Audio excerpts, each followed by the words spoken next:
European leaders have agreed that they need to take responsibility for their security and not just rely on the United States of America.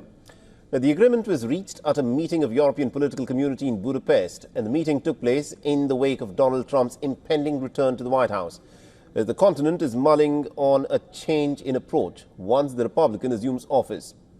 Now, speaking after the meeting, the Hungarian Prime Minister Viktor Orbán said that there have been some pretty divergent opinions during a day of discussions, but some common ground, including a need to respond to Trump's victory and also a desire for peace in Europe as soon as possible.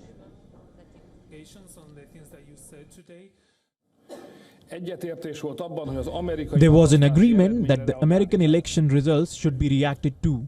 We need to know that big changes are coming and we need to react to it. There was an agreement that there should be peace in Europe as soon as possible. There was also an agreement that Europe should assume greater responsibility for its own peace and security in the future. To put it even more bluntly, we cannot expect Americans to be the only ones to take care of us. Orbán also hailed the return of Donald Trump, with whom he shares a very good relationship.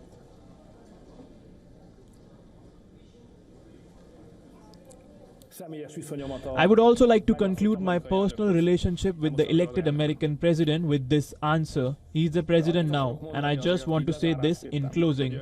So they wanted to put him in jail, but they wanted to confiscate his assets, they wanted to kill him, and I'm always proud to be able to fight together with those who are trying to assert the will of the people against the current power elite. This is called democracy. This is what happened.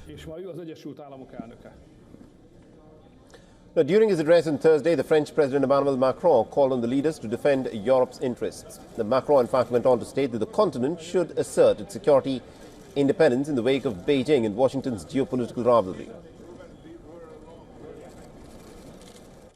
Like many of you, I had the opportunity yesterday to speak with President-elect Donald Trump, whom some of us around this table met 4 years ago in his previous position.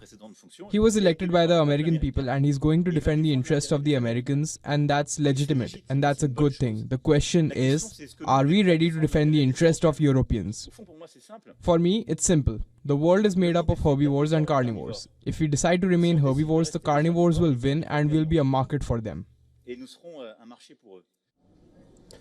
The meeting was overshadowed by Trump's victory in the American election and the collapse of Germany's ruling coalition. The German Chancellor Olaf Scholz did not attend the meeting. The European political community was set up after Russia's 2022 invasion of Ukraine to link the EU and friends, such as Britain and Ukraine itself. And the Ukrainian President Volodymyr Zelensky has also addressed his counterparts, stressing the need for a strong alliance between Europe and the United States.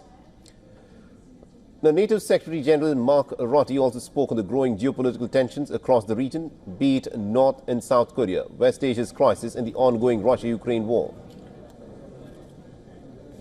So these are really dangerous new developments, and we need to discuss that today, but I also look forward to sit down with President Trump and to navigate how collectively we'll make sure that we face this threat and that we keep our part of the world safe.